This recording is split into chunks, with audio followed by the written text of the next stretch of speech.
pong pumasok dito. Sabi po ni Go, Wala siyang magagawa kasi wala siya rito. sir, mapaparusahan po kasi ako dito sa bahay ng simula. Nang makapasok na si Gino sa dati nilang bahay, ay saktong lumabas yung dati nilang kasambahay na hindi naman niya nakilala ang binata, kaya tinanong niya kung paano siya nakapasok doon, na agad namang nagpakilala si Gino. Giniit ng binata na mag-isa lang siya at hinahanap niya ang papa niya, sabay tinanong niya kung hindi siya nagagawi doon at hiniling niyang kailangan niya ng kwartong matutulugan dahil madami siyang hahanapin sa bahay nila kinabukasan. Habang nabagot na sa kahihintay si Poch, kaya pinatay niya ang mga kandila, lalo't pinaghandaan niya ang pagpunta ni Tim na naghintay siya na kahit past 10 p.m. na. Nang magliligpit na sana siya, ay saktong dumating si Tim na nagmamadali na agad siyang humingi ng tawad, sabay niyakap niya si Poch. Nahalata niyang nagtatampo ito, kaya nilambing niya at bumigay din si Poch at hindi din niya natiis si Tim. Habang sa pagtulog naman ni Gino ay bumulagta si William sa harap niya na may hawak-hawak na patalim na tumatawa pa ito at sinaksak siya ng papa niya, kaya takot na takot si Gino na nagulat pa siya na parang may aninong dumaan sa harap niya, kaya lumabas ito ng kwarto hanggang parang naramdaman niyang parang may ibang tao, at pagbaba niya sa may hagdan ay nakabukas ang pintuan at nang isasara niya, paglingon niya ay bumulagta na naman ang papa niya na tumatawa pa ito, kaya bigla siyang nagising at takot na takot ang binata. Habang humingi ulit ng tawad si Tim kay Poch, habang kumakain na sila, na agad namang sinaad nito na apology accepted, lalo't pinaliwanag naman ni Tim na na-late siya dahil buong araw nilang hinanap si C at may mga nakita silang ebidensya sa location na nireport niya na doon talaga dinala si C sa mga nakaraang araw, na walang kaalam-alam sila Tim na doon pa rin tinatago si C. Nang magliligpit na si Poch ay saktong tumawag na naman si Chief Concha kung saan kailangang mag-report ni Tim sa presinto, kaya walang nagawa pa si Poch at sinaad niyang lagi siyang andoon maghihintay kay Tim anytime na pwede siya, at giniit pa niyang hindi na sila bumabata at wala na silang panahon na mag-artehan, sabay pabiro pa niyang sinabi na sana'y magkaroon siya ng balance life para sa kanyang, lalo't ang bilis na ng panahon at ang bilis na ng buhay ng tao. Giniit naman ni Tim na maipapacheck na CCTV footage sa kanya tungkol kay Governor Acosta, kaya biglang natakot si Poch na giniit niyang nakatakas na naman si William na tinawag pa niyang demonyo, na mas natakot pa siya nang sinabi ni Tim na hindi pa rin siya nahanap,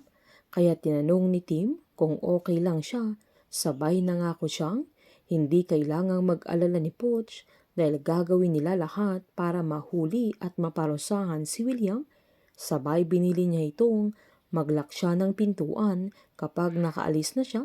na agad namang sinabi ni Poch na kaya na niyang harapin si William Acosta.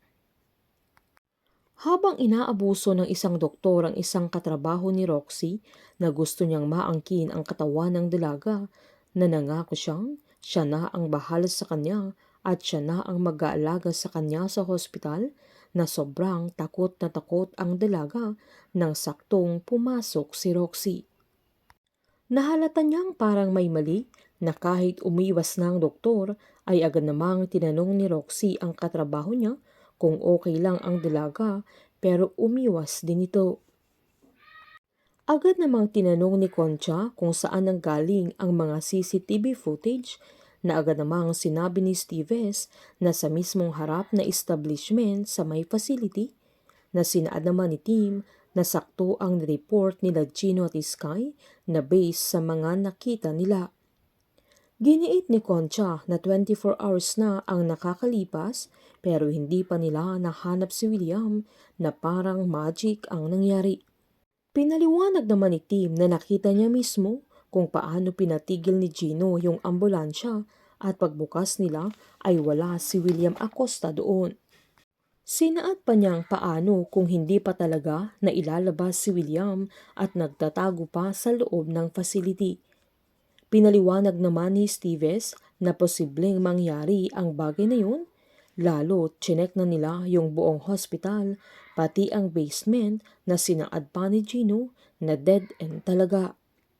Binilin ni Concha na kailangan nilang i-check ulit pero kailangan muna nilang mag-assume na nakalabas na si William Acosta sa facility kaya kailangan nilang mabantayan pati ang mga airports.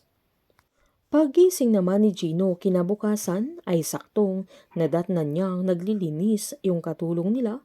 kaya agad niyang tinanong na bukod sa kanya ay may ibang tao pa ba sa mansyon na agad namang sinaad ng katulong na umuuwi siya tuwing gabi at si Gino lang ang andoon. Agad sinabi ng binata na parang may ibang tao sa bahay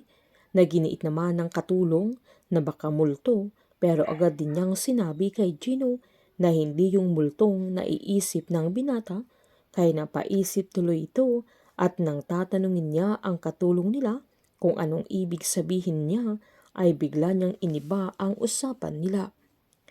Sa mismong lumang bahay kaya nila Gino nagtatago si William at sa paghahalungkat ng binata ay may mga matutuklasan siya na hindi niya lubos akalain. Sa pagbabalik ni William ay nanganganib ang mga buhay nila Sky at ang mga kaibigan niya dahil lahat sila ay sisingilin ni William. Painit ng painit ang mga tagpo, sabay-sabay po nating subaybayan ang advance episode ng High Street at ang Pamilya Sagrado na mag-uumpisa na po sa susunod na linggo. Patuloy lamang pong manood at mag-subscribe para ma-update po kayo sa mga susunod na episode. Marami pong salamat.